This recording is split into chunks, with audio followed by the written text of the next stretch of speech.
Assalamualaikum warahmatullahi wabarakatuh. Kembali lagi di Warna-Warna Delapanan.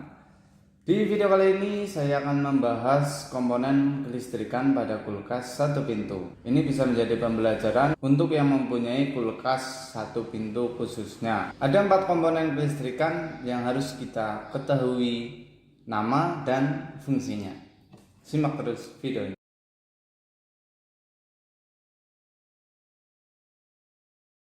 Komponen kelistrikan di kulkas satu pintu itu hanya sedikit, dan saya akan coba jelaskan satu persatu untuk nama dan fungsi. Yang pertama, ini ada namanya PTC relay atau kepanjangannya adalah positive temperature coefficient dari kulkas satu pintu. Fungsinya untuk apa? Fungsinya adalah untuk menghubungkan arus sementara ke dalam motor kompresor. Makanya ketika PTC relay ini rusak, maka kompresor itu tidak akan nyala. Dan kulkas satu pintu kebanyakan rusak itu ada di sini.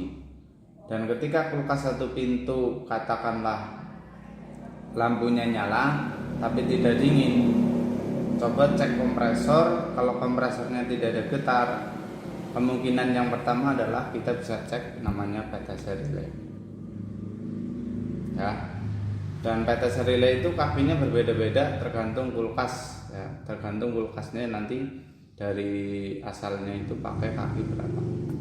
Yang pertama. Yang kedua ada overload relay. Ya, namanya overload itu adalah untuk membatasi sesuatu yang over. Jadi ketika arus yang mengalir ke kompresor itu lebih, atau bahkan ketika panas di kompresor itu berlebih. Kenapa panas di kompresor itu bisa berlebih? Karena arus yang masuk itu berlebih. Nah, overload relay ini akan memutus namanya arus sehingga kompresor akan mati. Tetapi untuk overload relay ini ketika memutus, dia bisa menyambung lagi ketika suhu dari overload relay ini sudah dingin. Intinya ketika dia terputus, maka kita harus lepas dari unit, kita diamkan beberapa menit, setelah dingin kita pasang lagi. Insya Allah ini akan terhubung kembali. Nanti insya Allah saya akan buatkan khusus untuk pembahasan namanya overload relay. Yang ketiga, siapa yang tidak tahu ini, namanya adalah lampu. Ya, lampu ini adalah berfungsi untuk menerangi kabin kulkas saat pintu kulkas dibuka. Apakah betul ketika kita menjawab bahwa fungsi lampu adalah menerangi kabin kulkas? Jawabannya betul, tapi kurang tepat. Tepatnya adalah untuk menerangi kabin kulkas saat pintu kulkas dibuka. Itu untuk fungsi lampu. Cara ngeceknya juga simpel, ya. Dan yang keempat atau yang terakhir di sini adalah termostat. Ini di mana-mana itu pasti ada. Fungsi utamanya adalah untuk mengatur suhu. Ya, untuk mengatur suhu. Di termostat ini ada beberapa bagian, yaitu ada untuk mengatur suhu, ada soket kakinya, ada bulb, sensor bulbnya, dan sensor bulb ini ketika ini terputus, ini sudah tidak berfungsi karena tidak ada suhu yang dibaca oleh bulb di sini, karena bulbnya itu ada di ujung sini, sensornya ya. Ada beberapa yang perlu bisa diatur sebetulnya di termostat. Ini ada 1, ada 2. Nah, ini nanti akan saya bahas tersendiri di video berikutnya ya. Tapi fungsi utamanya adalah untuk mengatur suhu. Tapi untuk di kulkas satu pintu, peranan termostat ini sangat penting.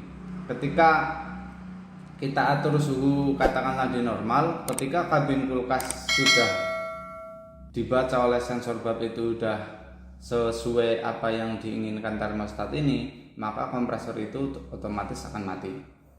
Nanti untuk kulkas 2 pintu itu beda lagi. Termostat di kulkas 2 pintu pasti hanya untuk mengatur suhu tok. Tapi kalau di kulkas 1 pintu, ini akan mengatur dan akan mematikan kompresor ketika suhu di dalam kabin itu sudah tercapai. Itu keempat komponen kelistrikan dari kulkas 1 pintu. Bisa kita pelajari sebetulnya teman-teman, apabila kita punya kulkas baru, ada kerusakan sedikit, tidak perlu kita memanggil teknisi atau menghubungi teknisi luar sana. Coba kita cek sendiri dulu, seperti PTC relaynya, overload relaynya, lampu pasti. Pernah kita menjumpai tetangga itu menyampaikan, coba cekkan kulkas saya kok lampunya tidak nyala. Setelah saya cek, ya karena lampunya terputus. Kalau lampu putus tinggal kita beli, harganya murah, cuma 2.000 sampai 3.000 rupiah. Dan untuk ukuran ini nanti disesuaikan sesuai bawaan dari kulkas tersebut. Dan yang terakhir ada termostat. Termostat ini adalah cek yang paling terakhir apabila kulkas itu tidak nyala. Setelah cek ini ternyata bagus, kita mau laju ke termostat. Ya, termostat ini akan kita cek. Ketika termostat ini sudah tidak terhubung, otomatis kita nanti akan ganti termostat ini. Baik teman-teman, itu adalah video yang saya sampaikan. Apabila ada saran silahkan tulis di kolom komentar. Jangan lupa like, share, dan subscribe channel Warna-Warna 286 untuk membantu mengembangkan channel belajar ini supaya saya lebih semangat untuk mengupload video-video khususnya untuk pembelajaran. Terima kasih. Assalamualaikum warahmatullahi wabarakatuh.